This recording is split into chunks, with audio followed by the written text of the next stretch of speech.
بسم اللہ الرحمن الرحیم یا ایہا الذین آمنوا اتقوا اللہ وکونوا مع الصادقین صدق اللہ مولانا العظیم۔ اے ایمان والو، اللہ سے ڈرو اور اس کے سچے بندوں کے ساتھ ہو جاؤ۔ صحبت طالع ترا طالع کنت، صحبت صالح ترا صالح کنت۔ فارسی میں کہا گیا ہے اچھے کی صحبت تجھے اچھا بنا دیتی ہے اور برے کی صحبت تجھے برا بنا دیتی ہے۔ صحبت کا بہت بڑا اثر ہے۔ نبی کریم صلی اللہ تعالیٰ علیہ وسلم ارشاد فرماتے ہیں کہ اچھوں کے ساتھ بیٹھنے والے اور بروں کے ساتھ بیٹھنے والے کی مثال ایسی ہی ہے جیسے کوئی عطر کی دکان میں جا کر آیا، عطر نہیں لگایا لیکن دکان میں جا کر کے آیا ہے تو اس کے کپڑے خوشبو سے مہکنے لگ جاتے ہیں۔ عطر نہ بھی لگائے، یہ اچھی صحبت کی علامت ہے۔ اچھوں کے ساتھ بیٹھے گا، اگرچہ وہاں کوئی حصہ بھی نہ لیا لیکن اس صحبت کی خوشبو اس کے جسم میں آنے لگ جائے گی۔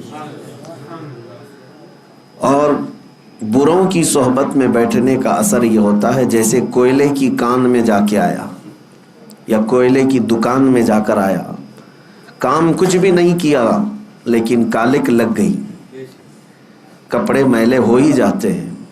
کام کچھ بھی نہ کرو لیکن کوئلے کی کالک لگ ہی جاتی ہے۔ اسی طرح کچھ لوگ برے لوگوں کی سنگت میں بیٹھتے ہیں اور کہتے ہیں میں تو نہیں کرتا، میں تو صرف ان کے ساتھ ایسے ہی بیٹھتا ہوں، بات چیت کرتا ہوں۔ نشہ تو وہ لوگ کرتے ہیں، نشہ وہ لوگ کرتے ہیں، چغلی وہ لوگ کرتے ہیں اور بے حیائی کی باتیں وہ لوگ کرتے ہیں، میں تو ایسے ہی ٹائم پاس کرتا ہوں۔ تم کوئلے کی کان میں جا کر کے آ رہے ہو، تمہاری صحبت پر اثر ضرور پڑے گا۔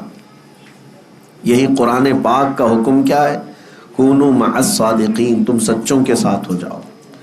قیامت کے دن اللہ کریم فرماتا ہے کچھ لوگ ایسے ہوں گے صرف دوستی کی وجہ سے دوزخ میں جا رہے ہوں گے۔ 19ویں پارے کی شروع کی آیتیں ہیں۔ اللہ تعالیٰ فرماتا ہے کچھ لوگ پکار کر کہیں گے یا ویلتا لیتنی لم اتخذ فلانا خلیلا، اے کاش اگر میں فلاں کو دوست نہ بنایا ہوتا تو کتنا اچھا ہوتا۔ افسوس کر رہا ہوگا وہاں پر۔ لقد اضلنی عن الذکر، اس دوست نے ہی مجھے اللہ کے ذکر سے غافل کر دیا، گمراہ کر دیا۔ صحبت کا بہت بڑا اثر ہے، بہت بڑا اثر ہے۔ اسی لیے کہتے ہیں نا جیسی چھاؤں ویسا ہی وہ اس کی پرورش ہوتی ہے، اس کی نشو و نما ہوتی ہے۔ اور یہاں تک کہ یہ تو دنیا کی بات ہے، صحبت دیکھنا بہت ضروری ہے۔ آپ کسی جگہ گھر لے رہے ہیں تو خیال کرتے ہیں کہ آس پاس کیسے لوگ ہیں، خیال کرتے ہیں کیونکہ تمہارا گھر وہاں ہے، تمہارے بیوی بچے رہنے والے ہیں، تم آس پڑوس کا ماحول دیکھتے ہو پھر گھر لیتے ہو۔ اور جس کو فرق نہیں پڑتا صحبت کا تو وہ تو کہیں کچرے میں بھی رہ جائے، لیکن صحبت کا اثر کتنا ہوتا ہے اگر کسی بندے کو احساس ہے تو وہ بہت سوچ سمجھ کر کے اپنی نشست کا انتخاب کرتا ہے۔ جب آپ گھر لے رہے ہوں تب اس کا خیال رکھتے ہیں، جب آپ کہیں کسی جگہ پر بیٹھ رہے ہو تو اس بات کا بھی خیال رکھیں کہ آس پاس کون بیٹھا ہے۔ اور صحبت کا اثر میں آپ کو بتاؤں، آپ شراب نہیں پیتے لیکن شرابیوں کے بیچ میں ایک دن بیٹھے تھے تو آپ کے اوپر اس کی تہمت لگی جاتی ہے۔ شاید کرتا ہوگا، ان کے ساتھ بیٹھتا تو ہے، تہمت صرف صحبت کی وجہ سے لگی، آپ نے کیا کچھ نہیں۔ نشے کے اڈے پر بیٹھے ہوئے تھے، نشہ کیا نہیں لیکن تہمت لگ گئی کہ اس کو بھی شاید اس کی لت لگی ہوگی کیونکہ اس کا اٹھنا بیٹھنا تو انہی لوگوں کے ساتھ ہے۔ کبھی آپ خیال کرتے ہیں کہ صحبت کا کتنا زیادہ اہتمام دنیا میں بھی ہوتا ہے۔ جب رشتے کی بات آتی ہے، لڑکی کی تو خوبصورتی اس کے گھر میں جا کر دیکھتے ہیں، لیکن لڑکے کے لیے جو سب سے پہلی چیز دیکھی جاتی ہے اس کی صحبت دیکھی جاتی ہے۔ یہی دیکھا جاتا ہے کہ وہ کن لوگوں کے ساتھ اٹھتا بیٹھتا ہے، اس کی دوستی یاری کس کے ساتھ، اسی پر لوگ اس کو پرکھ لیتے ہیں۔ اگر اس کی دوستی یاری اچھے لوگوں کے ساتھ ہے تو اس کا معیار بلند مانا جاتا ہے کہ نہیں اچھا لڑکا ہے، خود بھی پابند ہے اور اس کے دوستوں میں یاروں میں سب جو ہے پابند لوگ ہیں، نمازی لوگ ہیں، یہی کہا جاتا ہے، تعریف میں یہی کہا جاتا ہے، اور خود اچھا ہے، لیکن اگر غلط سنگت میں رہتا ہو تو اس کے اوپر ایک دھبا لگ جاتا ہے اور یہی اس کے رشتے کو توڑنے کا سبب بن جاتا ہے۔ سب یہ کہتے ہیں نہیں اس کی تو سنگت بہت بری ہے، برے لوگوں کے ساتھ رہتا ہے۔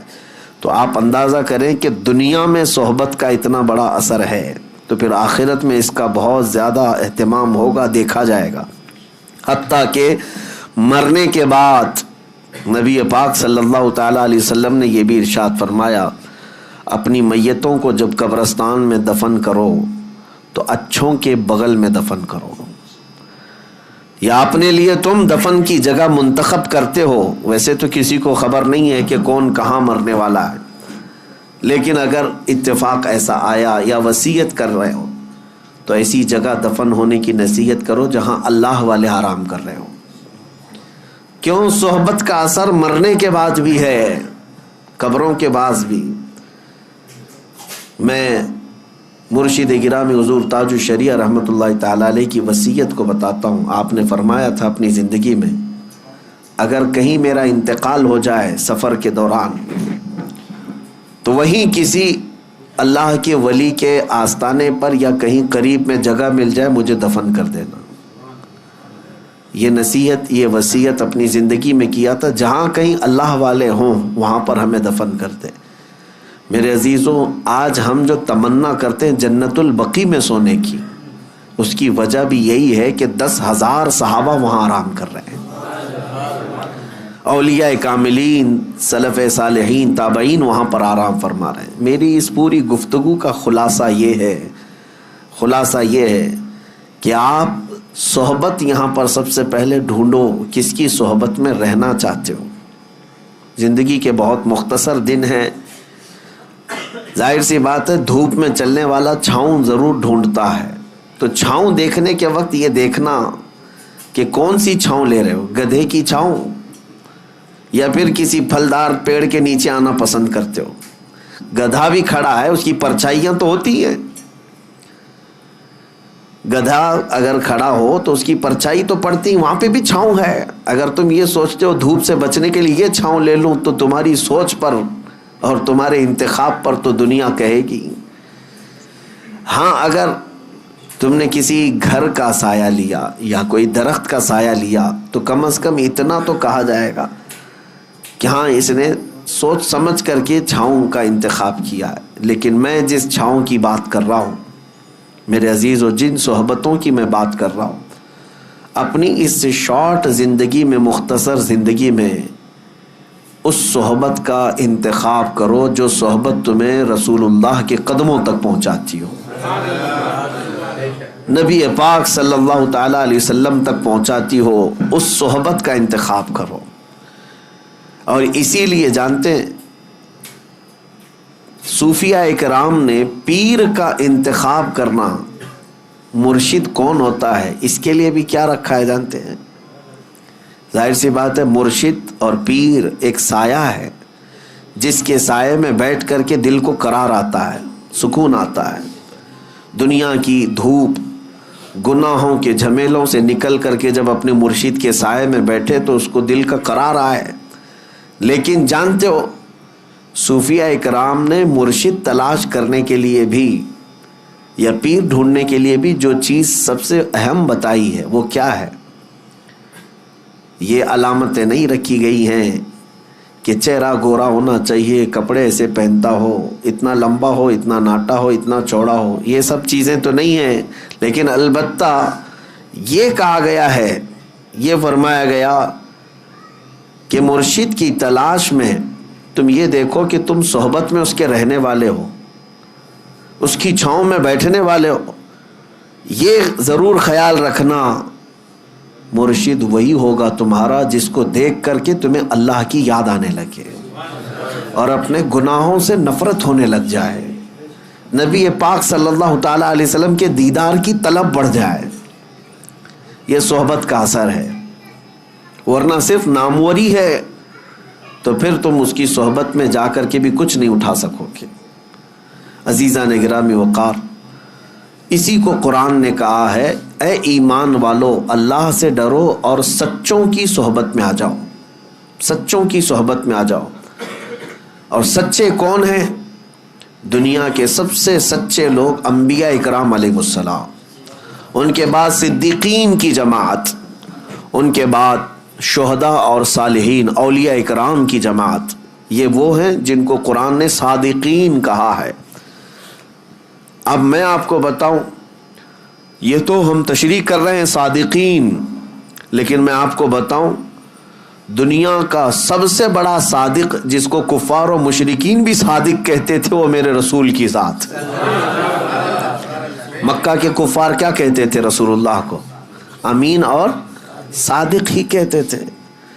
یعنی قرآن تو کہہ رہا ہے سچوں کی صحبت میں ہو جاؤ، میں کہتا ہوں پوری دنیا کا جس کے سچا ہونے پر اتفاق ہے اس کی صحبت کتنی اہمیت رکھتی ہے۔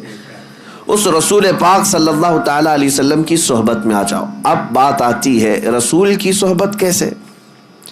اب اللہ کے رسول صلی اللہ تعالی علیہ وسلم ہماری زندگی میں موجود نہیں ہے، وہ اپنی ظاہری حیات میں آج نہیں ہے، تو پھر رسول کی صحبت ہم کیسے اختیار کریں؟ تو نبی پاک صلی اللہ تعالی علیہ وسلم کی احادیث کے ذریعے سے ملتا ہے کہ پھر امت کے جو اولیاء اکرام ہیں، علماء صالحین ہیں، وہ نبی کے نائب ہوتے ہیں، ان کی صحبت نبی کی صحبت۔ یہ جو چین ہے اپنے مشائخ سے وابستہ رہنے کی، تو اگر کوئی اس کو دکان سمجھتا ہے تو وہ بے عقل اور بے وقوف ہے۔ علماء اور مشائخ سے جو عوام وابستہ ہے اس کی ایک وجہ یہی ہے کہ یہ رسول اللہ کی صحبت حاصل کرنا چاہتے ہیں۔ مجھے یہ بتاؤ اے میرے عزیزو، تمہیں سنتیں اگر سیکھنا ہے، نبی پاک صلی اللہ علیہ وسلم کی سیرت تمہیں جاننا ہے، یا اب تک تمہارے پاس معلومات آئی ہیں تو کس کے ذریعے سے آئی؟ علماء اکرام کے ذریعے سے آئی۔ تو رسول اللہ کے وہ نائب ہیں اور ان کی صحبت تمہارے لیے نبی کی صحبت ہے۔ اب سنو آگے کی بات، یہ تو میں تمہید کے طور پر آج عرض کیا، اور اب صحبت کا فائدہ بھی میں آپ کو بتاؤں۔ صحبت کا فائدہ، جس کی صحبت میں رہتے ہو ویسا ہی اثر بھی پیدا ہوتا ہے۔ ہاں، جس کی صحبت میں رہتے ہو ویسا ہی اثر پیدا ہوتا ہے۔ بلکہ تو یہ محاورہ مشہور ہے، خربوز کو دیکھ کر خربوز رنگ پکڑ لیتا ہے۔ ہاں، یعنی جو اناج ہے، جو نباتات ہے، اس میں اگر یہ اثر ہوتا ہے کہ ایک پھل دوسرے پھل کو دیکھ کر ویسی رنگ پکڑتا ہے، تو پھر انسان تو انسان ہے، انسان فلیکسیبل ہے، یہ بہت جلدی اڈاپٹ کرتا ہے دوسری چیزیں۔ اسی لیے ہم نے دیکھا ہے شہروں کے بچے کیسے ہوتے ہیں، گاؤں کے بچے کیسے ہوتے ہیں، بہت فرق ہے۔ عرب کے بچے کیسے، امریکہ کے بچے کیسے، کیوں؟ بچے کیا ماں کے پیٹ سے سب سیکھ کر کے آئے؟ نہیں، یہ سارا ان کے اوپر صحبتوں کا اثر ہے۔ یہ جس سائے میں رہتے ہیں بچے وہی اڈاپٹ کرتے ہیں۔ اب ان بچوں کی بولی جیسے ہی زبان کھلتی ہے، کون سی باتیں کرتے ہیں، کون سی باتیں کرتے ہیں؟ یہ آسمان سے کوئی زبان لے کر کے آئے؟ نہیں، یہ جس سائے کے اندر رہ رہے ہیں، آپ کو جیسا بولتے ہوئے دیکھا ویسی ہی ان کی بھی زبان کھل گئی، وہی جملے، وہی الفاظ، وہی زبان۔ جس گھر میں گالی گلوچ ہو رہی تھی تو بچے کوئی اندازہ نہیں گالی گلوچ کیا ہوتی ہے، لیکن اس کو خیریت سمجھ کر کے گالی ہی دیتا ہے۔ کسی کو وش کرنے کے لیے بھی وہ گالی ہی دیتا ہے، کیونکہ اس نے ماحول ویسا حاصل کیا ہے۔ اور جن بچوں کے گھر دینی ماحول میں ڈھلے ہوئے ہیں ان بچوں کی زبان پر بھی اثر نظر آتا ہے۔ یہ تو ظاہری اثر ہوا، باطنی اثر بھی بہت زیادہ ہوا کرتا ہے۔ جو جس کی صحبت میں رہتا ہے ویسا ہی رنگ پکڑتا ہے، ویسی رنگ پکڑتا ہے۔ میں آپ کو بتاؤں، سیدی اعلیٰ حضرت امام اہل سنت فاضل بریلوی رضی اللہ تعالیٰ جب ماررہ مطہرہ تشریف لے گئے تھے، اس وقت وہ جوان تھے، 20-22 سال کی عمر ہوگی، اور ان کے پیر و مرشد کی عمر 80 کے اوپر تھی، غالباً عمر زیادہ ہو چکی تھی۔ بیعت ہونے کے لیے گئے تھے اعلیٰ حضرت، اور ماررہ کے اس بزرگ کے پاس جن کو خاتم الاکابر سید آل رسول احمدی ماراروی رحمۃ اللہ علیہ کہا جاتا ہے. اولیاء اکرام میں ایک سند ہے ان کی، حضرت سید آل رسول ماراروی کی. جب ماہرہ مطہرہ اعلیٰ حضرت گئے وہاں پر تو حال یہ تھا کہ سید آل رسول ماراروی رحمۃ اللہ علیہ مرید تو کرتے تھے لیکن خلافت کا معاملہ بہت الگ تھا. ہر کسی کو خلافت کا پٹا نہیں ڈال دیا جاتا تھا. کسی کو 10 سال 12 سال مجاہدے کرواتے وہاں خانقاہ میں رکھ کر پھر خلافت دیتے تھے. لیکن اعلیٰ حضرت جب گئے تھے وہ کمرہ آج بھی وہاں ماہرہ میں موجود ہے، جس حجرے کے اندر اعلیٰ حضرت اور ان کے پیر و مرشد صرف 2 ہی لوگ بیٹھے تھے. بیعت کیے، مرید تو ہوئے اور پیر و مرشد نے ساری خلافتیں اسی مجلس میں دی. اب جو بات میں کہنے جا رہا ہوں وہ توجہ. 22 سال کا نوجوان امام اہل سنت احمد رضا خان اور 80 سال سے زیادہ کے بزرگ حضرت سید آل رسول ماراروی رحمۃ اللہ علیہ. 20 سال اور 80 سال میں فرق ہے کہ نہیں ہے؟ جوان کیسا دکھتا ہے، بوڑھا کیسا دکھتا ہے. اعلیٰ حضرت جب وہاں پر بیعت کر کے خلافتیں لے کر کے جب حجرے سے باہر نکلے، دروازہ کھلا تو بہت سے لوگ باہر کھڑے تھے. سیدی آل رسول ماراروی رحمۃ اللہ علیہ کے مریدین، وہاں علماء اور صلحاء بہت سارے موجود تھے. دروازہ جیسے کھلا پیر اور مرید دونوں باہر آ رہے تھے. اب سنیے جو بات میں کہہ رہا ہوں، تاریخ میں لکھا گیا ہے کہ سبوں نے کہا کہ دیکھ کر کے یہ اندازہ نہیں ہو رہا تھا، دونوں کی شباہت ایک سی لگ رہی تھی. دونوں کی شباہت ایک جیسی لگ رہی تھی. یہ چند لمحوں کی صحبت مرشد کی 22 سال کے جوان کو خاتم الاکابر کی شباہت عطا کرتی ہے. یہ باطنی صحبت ہے، یہ باطنی صحبت ہے. اور صحبت کا اثر میں آپ کو بتاؤں، بد ہیں تو کیا ہوا، صحبت اچھوں کی ہو. اسی لیے اعلیٰ حضرت نے کیا کہا ہے، کیسے آقاؤں کا بندہ ہوں رضا، بول بالے میری سرکاروں کے. میرے عزیزوں، سلطان الاولیاء غوث الاعظم دستگیر رضی اللہ تعالیٰ عنہ کا ماہ مبارکہ چل رہا ہے. 2 باتیں عرض کروں گا. میں آج آپ کے درمیان صرف اور صرف برکت حاصل کرنے کے لیے آیا ہوں. کافی دن ہو گئے تھے. 2 چیزیں مشہور ہیں غوث پاک کی زندگی کے واقعات میں، بہت سارے ہیں، کرامات بہت سارے ہیں، اس میں سے 2 میں آپ کے سامنے رکھتا ہوں. ایک بار اپنی خانقاہ میں سلطان الاولیاء سیدنا عبد القادر جیلانی رضی اللہ تعالیٰ عنہ آرام فرما رہے ہیں اور محو خواب ہیں، اور آپ کو سوتے ہوئے دیکھ کر کے ایک چور اندر داخل ہوا. مشہور ہے، اس چیز کو آپ نے سنا ہے. وہ چور آپ کا جبہ چرانے آیا تھا. سنا ہے کہ غوث پاک کا جبہ بڑا قیمتی ہوتا تھا، ایک بار چوری کر لے تو پھر پوری زندگی اس کی چل پڑے. کافی قیمتی ہوتا تھا. تو چور اندر داخل ہوا، ابھی وہ جبہ ہاتھ میں اٹھایا ہی تھا کہ دروازے پر دستک ہو گئی. تو غوث پاک رضی اللہ تعالیٰ عنہ نے آنکھیں کھولے بغیر کہا آ جائیے اندر. دروازہ کھولا، اندر آئے ایک صاحب. وہ کون تھے؟ حضرت خضر علیہ السلام تھے. حضرت خضر علیہ السلام آئے اور کہا سیدی کس سے؟ حضرت شیخ عبد القادر جیلانی رضی اللہ تعالیٰ عنہ سے. کہا بصرہ کے یا کسی شہر کے قطب کا انتقال ہو گیا، وہاں پر قطب اب کون ہوگا؟ یہ تعینات جو ہوتے ہیں، ہر شہر میں ایک قطب ہوتا ہے، اللہ کا ایک ولی ہوتا ہے. یہ غوث الاعظم دستگیر رضی اللہ تعالیٰ عنہ کے زمانے میں تصرف اللہ نے ان کو عطا کیا تھا. حضرت خضر علیہ السلام ان سے پوچھتے ہیں کہ اس شہر کا قطب کون ہوگا؟ غوث پاک رحمۃ اللہ تعالیٰ علیہ آنکھیں کھولے بغیر کہتے ہیں وہ دروازے کے پیچھے کھڑے، انہیں لے جائیے. جو جبہ ہاتھ میں پکڑے ہوئے کھڑا تھا کہ اب پکڑا جاؤں، اب پکڑا جاؤں، اب پکڑا جاؤں گا. اور آنکھیں کھولے بغیر پیران پیر نے کہا وہ دروازے کے پیچھے جو کھڑے ان کو لے جائیے. حضرت خضر علیہ السلام نے دروازہ کھینچا تو دیکھا ایک سادہ سا آدمی ہے، جبہ ہاتھ میں اٹھایا ہوا ہے اور تھر تھر کانپ رہا ہے۔ کہا کہ چلیے مبارک ہو، اللہ نے آپ کو قطبیت عطا کی، اس لیے کہ شیخ عبد القادر جیلانی کی زبان سے نکلا ہے، چلیے ہمارے ساتھ۔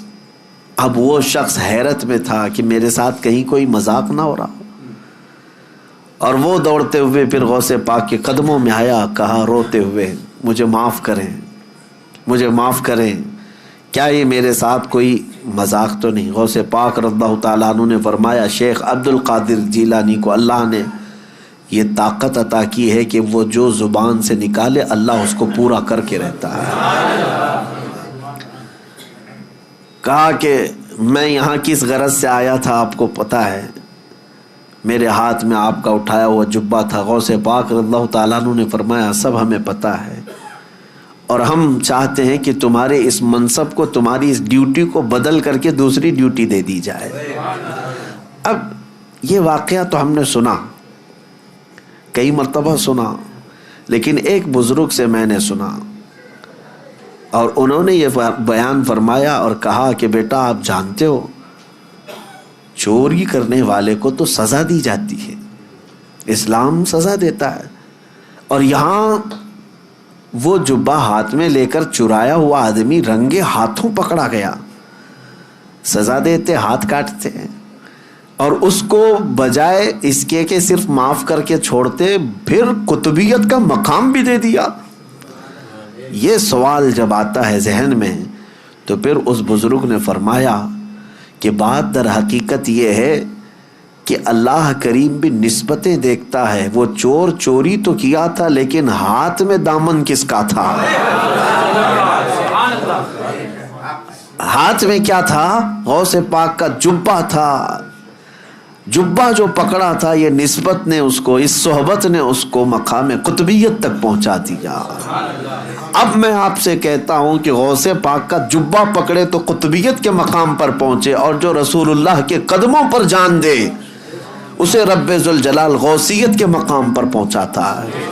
ایک بات یاد رکھیں، نبی پاک صلی اللہ علیہ وسلم پر جو صحابہ نے اپنی جانیں دی ہیں حضور اکرم صلی اللہ تعالیٰ علیہ وسلم کی محبت میں، غوث، قطب، ابدال، نجبہ، شرفا کوئی وہاں تک نہیں پہنچ سکتے جہاں رسول اللہ کے صحابہ پہنچے۔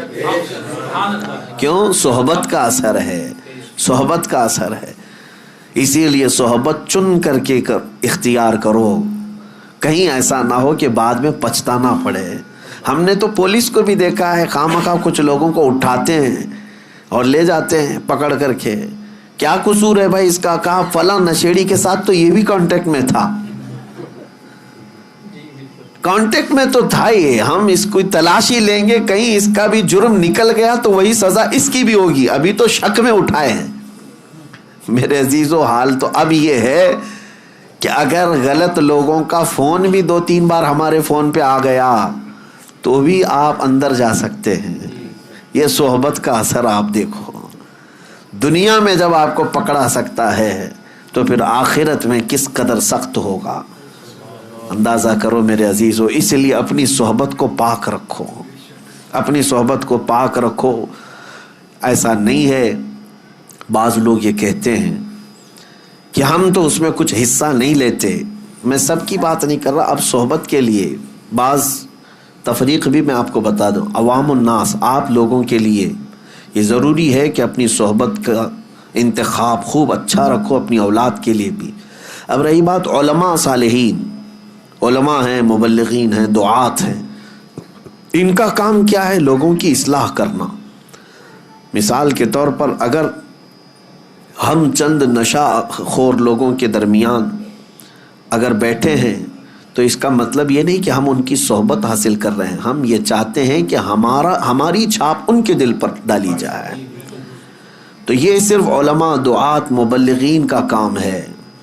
جیسے ڈاکٹر مریضوں کے بیچ میں رہتا ہے تو بیماری نہیں لیتا بلکہ ان کی بیماری کو دور کرتا ہے، لیکن عوام الناس، عام لوگ اگر بیماروں کے ساتھ رہنے لگے تو پھر یہ کہا جائے گا کہ یہ بیماری یہ بھی لے لے گا، یہ کہا جاتا ہے۔ لہٰذا ایک واقعہ تو غوث پاک کا میں نے بتایا کہ چور بھی مقام قطبیت پر پہنچ گیا. وجہ کیا تھی؟ دامن ہاتھ میں کس کا تھا؟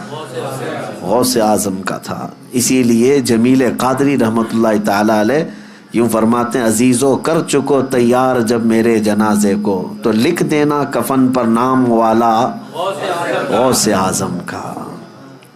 اب دوسری بات، بغداد مقدسہ میں جو ایک واقعہ مشہور ہے کہ حضرت شیخ احمد جام اپنی شیر کی سواری کرتے ہوئے بغداد کے کسی بھی محلے میں جاتے تو اس محلے والے ایک گائے ان کے شیر کو قربان کر دیا کرتے تھے. وہ غوث پاک کے محلے میں آئے اور بولا کہ جاؤ شیخ عبد القادر جیلانی کی خانقاہ سے بھی ایک گائے ہمارے شیر کے لیے لے آؤ. غوث پاک نے منع نہیں فرمایا، اپنے خادم سے کہا لے جاؤ لنگر خانے سے جو گائے ہوگی.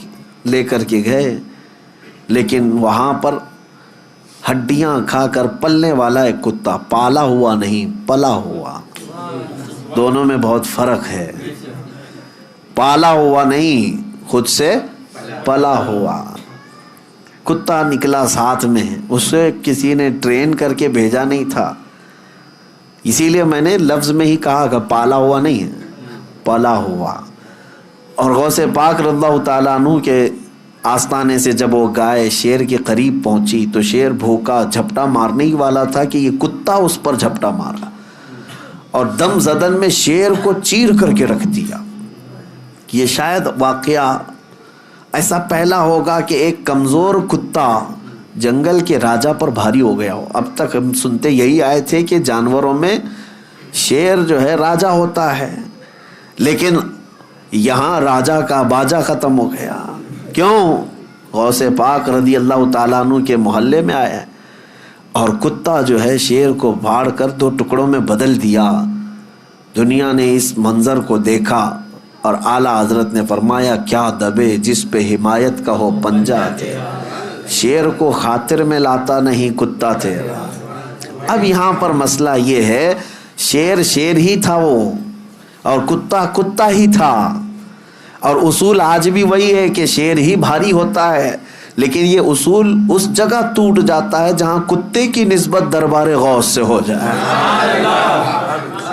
اب میں آپ کو یہ کہتا ہوں کہ کتا ہے، کتے پالنے کی ہمارے ہاں شریعت میں اس کا حکم نہیں ہے. بعض مقامات ایسے ہیں جیسے کھیتی باڑی یا حفاظت کے لیے ان کو شریعت نے مستثنا رکھا ہے. جس جانور کو ہم پالتے بھی نہیں، خود سے گھروں کے پاس بیٹھ کر پل جاتا ہو، اس کتے کا حال یہ ہے کہ دربار غوث کے سائے میں بیٹھا کرتا تھا، غوث پاک کے آستانے کے سائے میں بیٹھا کرتا تھا، اور طاقت کا حال یہ ہے کہ جنگل کے راجا کو بھی پھاڑ کے رکھ سکتا ہے. یہ صحبت کا اثر ہے، یہ صحبت کا اثر ہے. اب دوسری بات میری یہ توجہ سے سنو، دوسری بات یہ سنو کہ غوث پاک کے دسترخوان پر پڑے ہوئے ٹکڑے یا پھینکے ہوئے ٹکڑے کھا کر پالا ہوا نہیں بلکہ پلا ہوا کتا شیر پر بھاری ہو سکتا ہے. اب سوچو کہ غوث پاک نے جس کو پالا ہو، پلا ہوا نہیں بلکہ غوث پاک کے ہاں پالا ہوا، اور وہ بھی کتا نہیں، کوئی وقت کا عالم دین ہو تو پھر وہ اپنے زمانے کا مجدد اعظم بن جاتا ہے. اعلیٰ حضرت فاضل بریلوی رحمۃ اللہ علیہ پھر اس کو یوں کہتے ہیں، میں یہ مثال اس لیے دے رہا ہوں کہ اعلیٰ حضرت امام اہل سنت اپنے آپ کو کہتے ہیں کہ میں غوث اعظم کا وہاں پر دربار کا کتا ہوں، بلکہ وہ پلا ہوا نہیں پالا ہوا. اور جس کو غوث پاک کی نسبت حاصل ہو، عنایت حاصل ہو، پھر وہ کہتے ہیں اعلیٰ حضرت اپنی قسمت پر کہتے ہیں کہ میری قسمت کی قسم کھائیں سگانے بغداد، بغداد کے کتے میری قسمت کی قسم کھائیں گے. اعلیٰ حضرت فرماتے کیوں؟ ہند میں رہ کے بھی دیتا رہوں پہرا تیرا، ہند میں رہ کے بھی دیتا رہوں پہرا تیرا. اور اعلیٰ حضرت اسی نسبت اور اسی صحبت کے بارے میں کہتے ہیں، یا سیدی عبد القادر جیلانی غوث اعظم، تجھ سے در سے سگ اور سگ سے ہے مجھ کو نسبت. غوث پاک سے ان کے دروازے کو نسبت ہے، ان کے دروازے سے کتے کو نسبت ہے، اور کتے سے اعلیٰ حضرت کہتے ہیں مجھے نسبت ہے. میری گردن میں بھی ہے دور کا ڈورا تیرا. اور جس کی گردن میں پٹا ہو تو اس کو میونسپلٹی والے اٹھاتے نہیں ہیں. کیوں؟ کسی کا پالا ہوا ہے. اس نشانی کے جو سگ ہیں نہیں مارے جاتے. اعلیٰ حضرت کہتے ہیں اس نشانی کے جو سگ ہیں نہیں مارے جاتے. حشر تک میرے گلے میں رہے پٹا تیرا. ہم بھی دعا یہی کرتے ہیں کہ سرکار غوث پاک کی نسبت آخری سانس تک ہمارے ساتھ برقرار رہے، قائم و دائم رہے. میرے عزیزو، خلاصہ کلام یہی ہے کہ صحبت دیکھو. قرآن کی آیت میں نے پڑھی، یا ایھا الذین آمنوا اتقوا اللہ وکونوا مع الصادقین. اے ایمان والو، اللہ سے ڈرو اور سچے بندوں کے ساتھ ہو جاؤ، سچوں کے ساتھ ہو جاؤ، ورنہ بروں کے ساتھ جب آفت آتی ہے تو تم بھی اس میں پس جاؤ گے. یہاں تک کہ فرمایا گیا کہ جس جگہ جوا کھیلا جاتا ہے، جگہ کا کیا قصور ہے؟ کھیلنے والوں کا قصور ہے نا، جس جگہ. لیکن فرمایا گیا کہ اس جگہ سے 40 دن کے لیے برکتیں ختم ہو جاتی ہیں. ایک بار اگر کسی نے کسی جگہ پر کھیلا ہو تو آپ اندازہ کریں جگہ کے اوپر کیوں اثر پڑا اس کا. اس لیے کہ برے وہاں پر کھڑے تھے، تو جگہ کے اوپر بھی اثر پڑ جاتا ہے. اسے اندازہ کریں آپ، جو چیز جہاں کھڑی ہوتی ہے، یا ہر چیز کا اثر ہے دنیا میں، ہر چیز کا اثر ہے. اس لیے اپنی صحبتوں کو پاک رکھو. خاص طور پر نوجوانوں سے میں گزارش کرتا ہوں. اور اگر تم نے آج سے اس بات کا خیال رکھنا شروع کیا کہ تمہاری سنگت، تمہاری صحبت کیسی ہونی چاہیے، تو پھر یہ چین جب بن جائے گی تو دیکھنا وہ جو راستہ بھٹک چکے ہیں انشاءاللہ وہ تمہیں دیکھ کر سیدھے راستے پر آ جائیں گے، وہ خود بھی آ جائیں گے. کیوں؟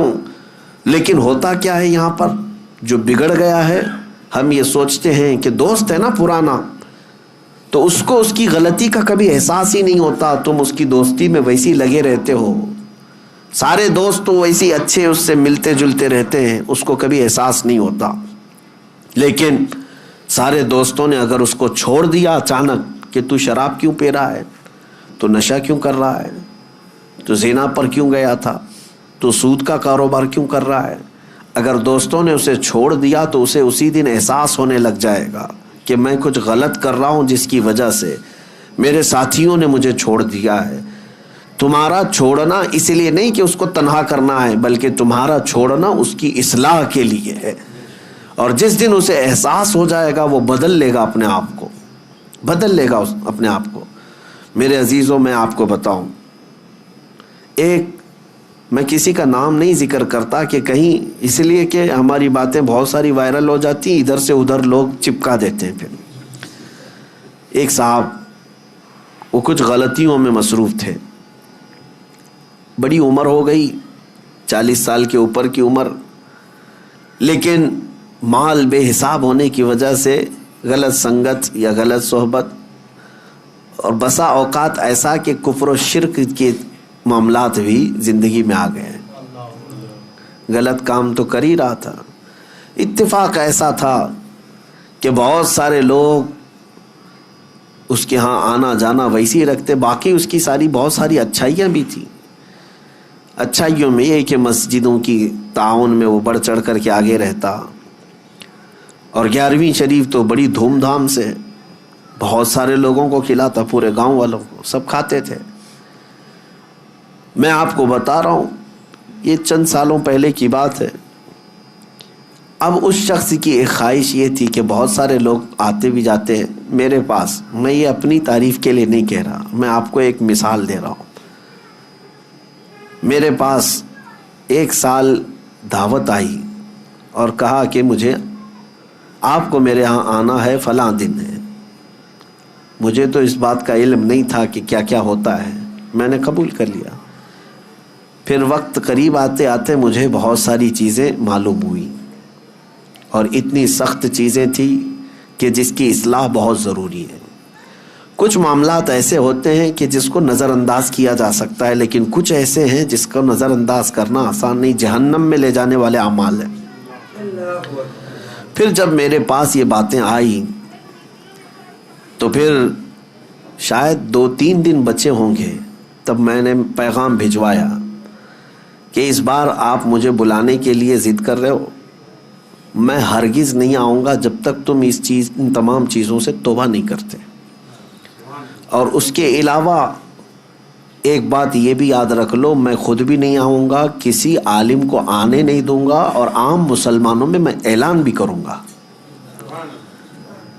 کہ تمہاری ان حرکتوں سے دین کا بھی نقصان ہے، تمہارا خود کا بھی نقصان ہے.